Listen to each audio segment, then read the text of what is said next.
Hello and welcome to Forgive Me Father 2. If you want to check out the game, there is a link in the description. This is a Lovecraftian horror FPS experience with an extremely cool art style, and we're going to start a new game right here.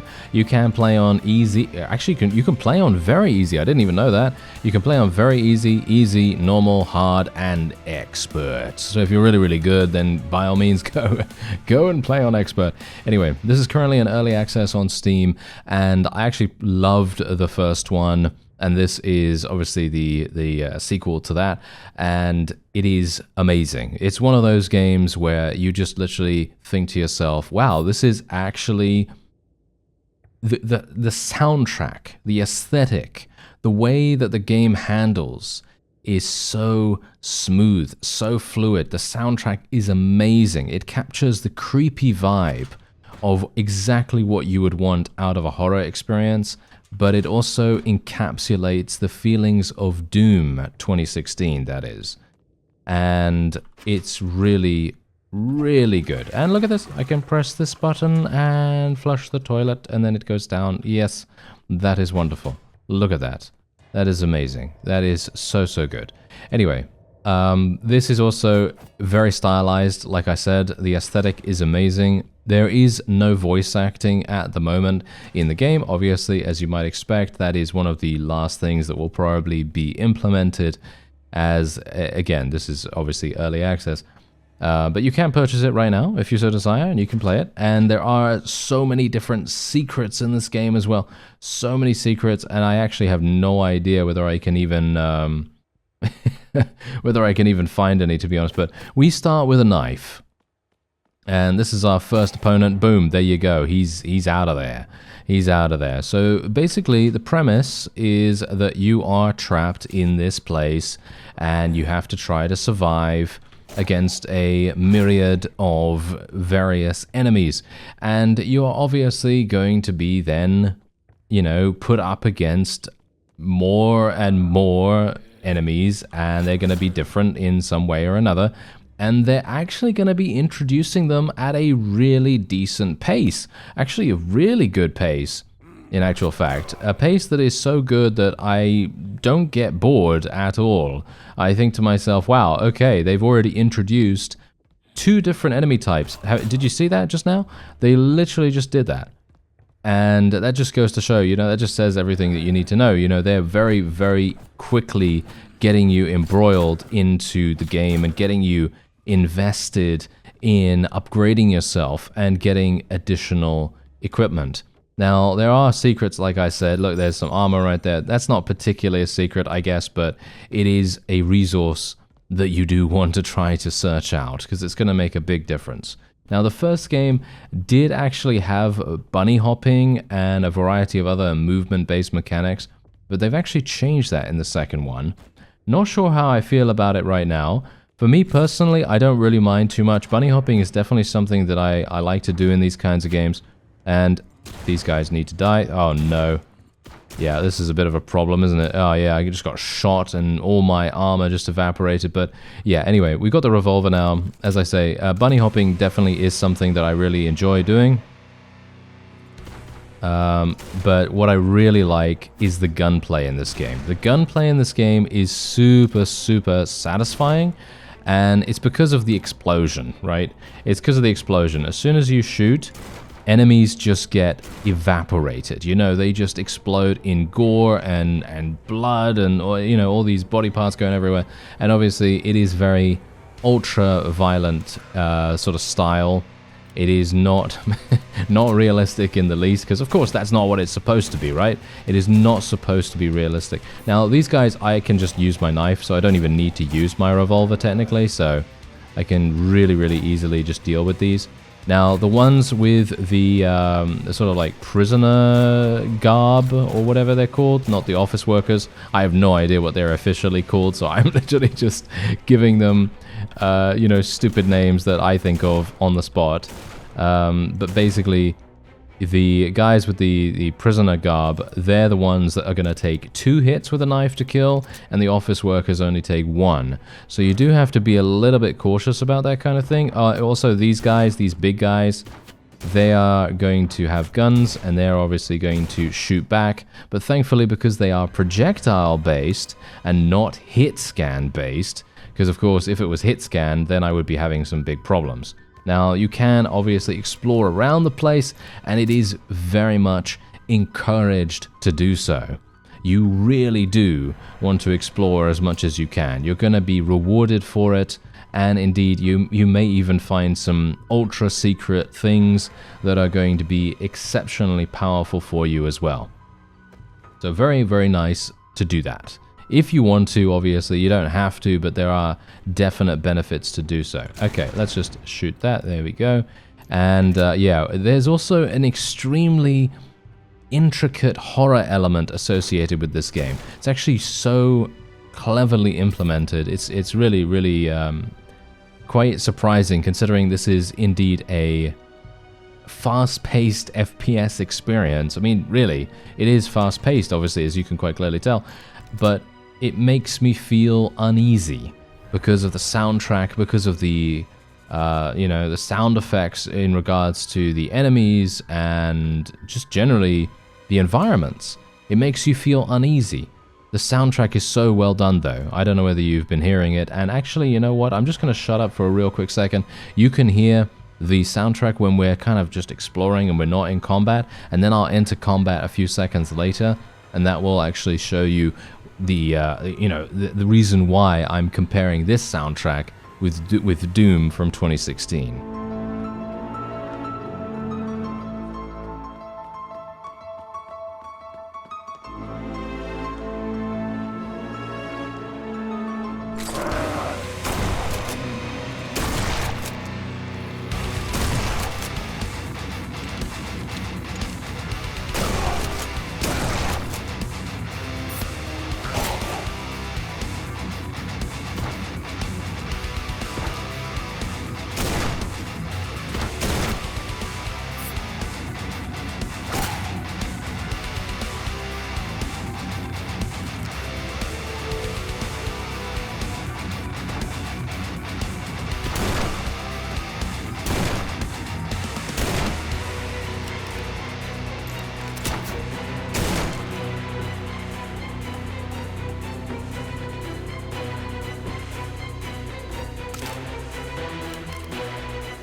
And there's the lever that we needed to be able to lower something or give us access to this area over here.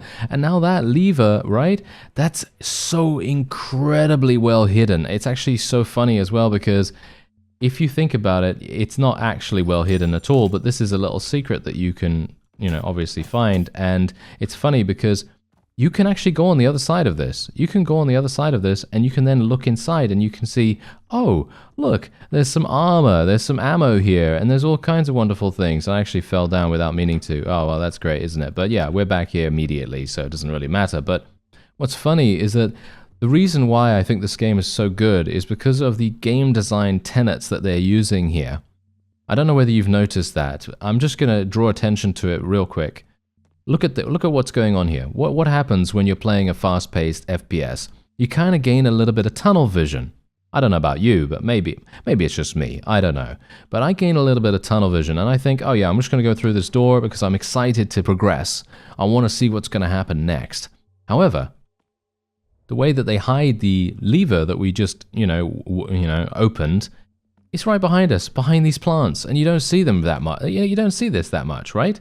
And it just makes a huge difference to the overall exploration element and just having a little bit of patience as well associated with that. Now, this is the thing, okay? Look at what we've got going on here. This is a literal flashlight that you have to charge, and otherwise you're going to run out of energy. So basically, it forces you to unequip, well, not really unequip. Oh, there's some stuff down there. I didn't even realize. Yeah, anyway, it forces you to unequip your weapon. I'm going to go down here. I'm pretty sure I'm going to be attacked. Am I? No, I'm actually at full armor, so I didn't even need to come down here. But maybe it's a nice idea to just check around. You never know. Maybe you're going to find something else. Like, I did find some ammo for the shotgun, which is quite good. Yeah, there's a lot of armor around here, actually. But yeah, as I said, you do get rewarded very, very nicely for exploring. So, highly recommended to do that yourself as well. Anyway, oh, there's a guy. Hello there, sir. All right. But yeah, anyway, this is one of those times where I think that the horror element really shines. And I'm going to shut up for a real quick second while we actually go through this section. It's only going to take us about 30 seconds or so, as far as I know. But the horror element is so good here, at least in my opinion. It gives me a little bit of a shivery feeling.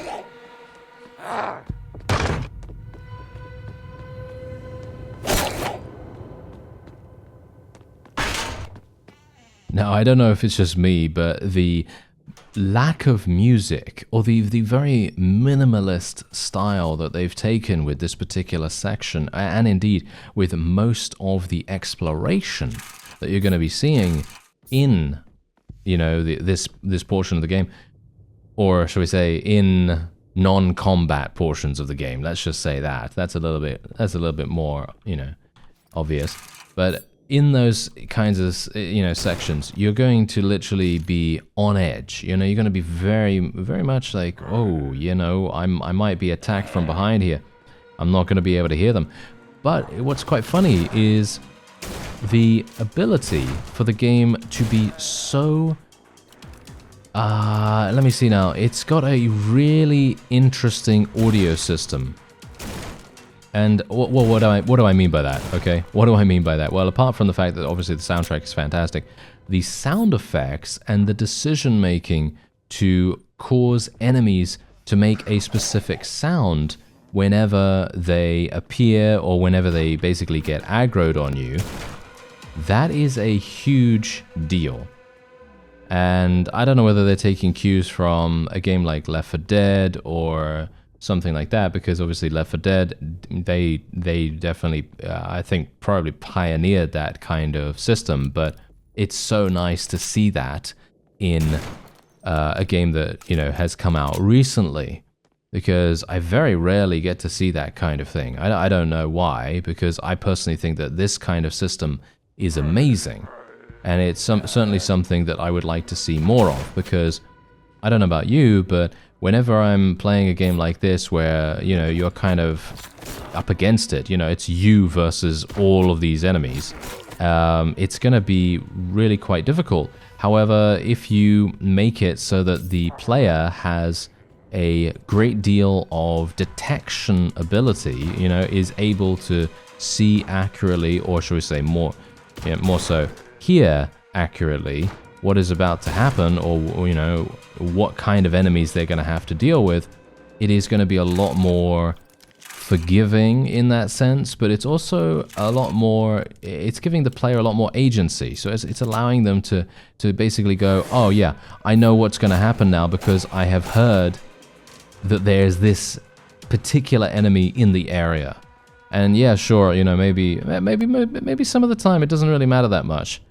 Because, you know, obviously I'm commentating right now. I have my headphones on really low, so I can't really hear much. What did I just pick up? Unlock new weapon variants by collecting tokens. Keep an eye out, some are well hidden.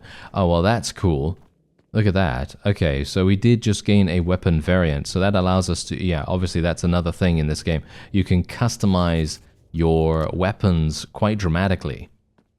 I just got the blue key. So that means I'm going to be able to open up this gate and pull the lever, and one more to go. So I need to get the red key to be able to open that gate, and now we're going to go in this area here. And this obviously means that once again we'll have to explore another section of the level. I'm going to be a little bit careful here. I'm just going to try to use my knife.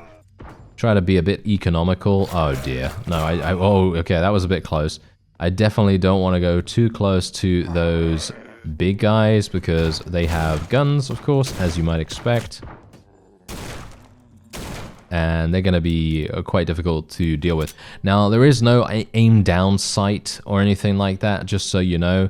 It's not just me, you know, not randomly not doing that or whatever. There is no aim down sight in a game like this. And one thing you got to bear in mind, however, is that the revolver has a pretty clever aiming system associated with it. Basically, it's to stop you from just kind of like spamming, I guess. It's to stop you from spamming the button to shoot. And basically it just reduces the overall accuracy of your revolver to almost, I mean, not to zero, but it definitely reduces it a great deal, so that if you do want to press the trigger again, it is going to make you possibly miss and cost you more ammunition in the long run. So it's highly recommended to just, you know, wait a little bit of time.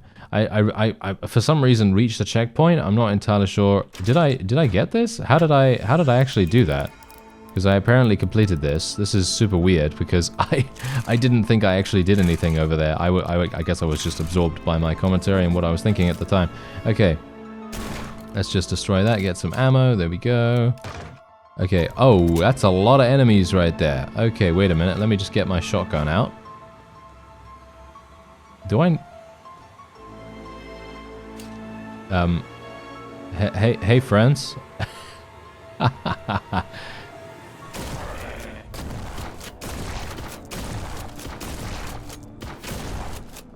Ooh, okay, that was that could have been actually really dicey, but thankfully, because they had all their backs to me at the time, it was not that bad. Ah, Dark Tome. Okay, so yeah, this is actually where we get to customize, I assume.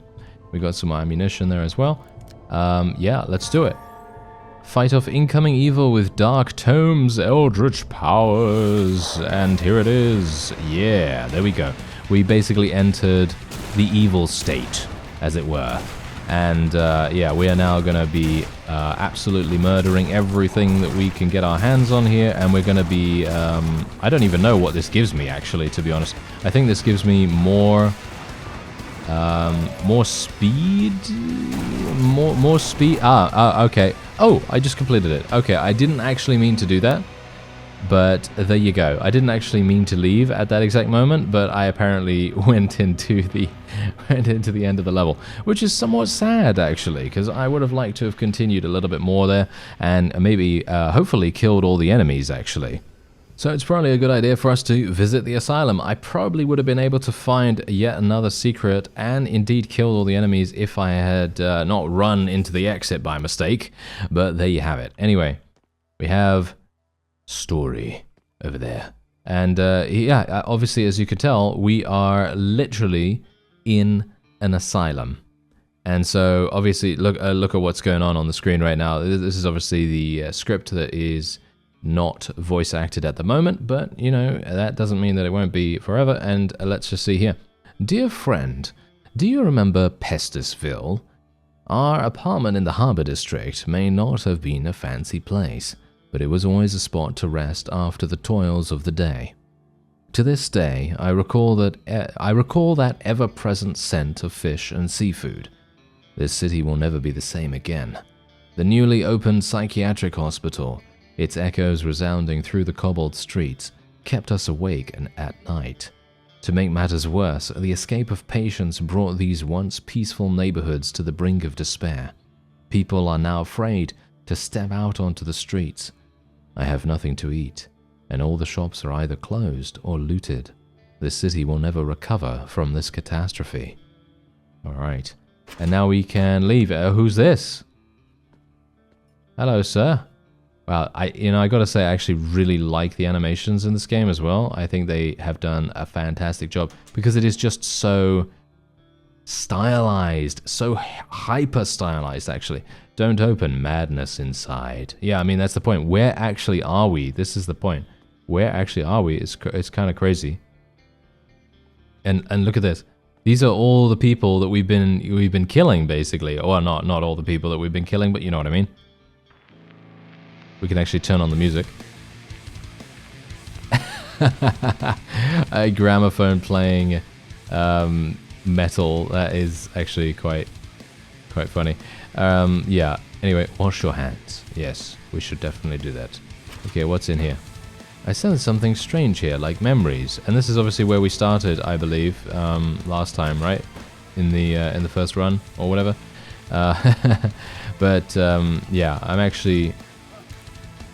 Look at that. You could take a pill there, or you could.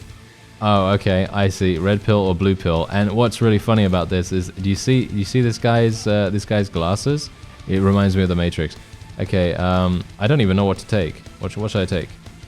Oh, never mind. It doesn't matter. This is the customization screen. This is very cool. All right. So as you can see right here, we do have this thing over there, and that is actually going to provide you with the ability to upgrade and or buy new things. I'm going to assume it allows you to buy or unlock new weapons. So you can get an axe, pistol, blood pumper, no idea what that is. Someone's gut became sentient and bloodthirsty. Really? If you're looking for a one-handed shotgun, then you're in the right place. This heart-shaped pistol variant showers bullets onto your opponents. Keep your targets close, because distance is not your friend while using this one.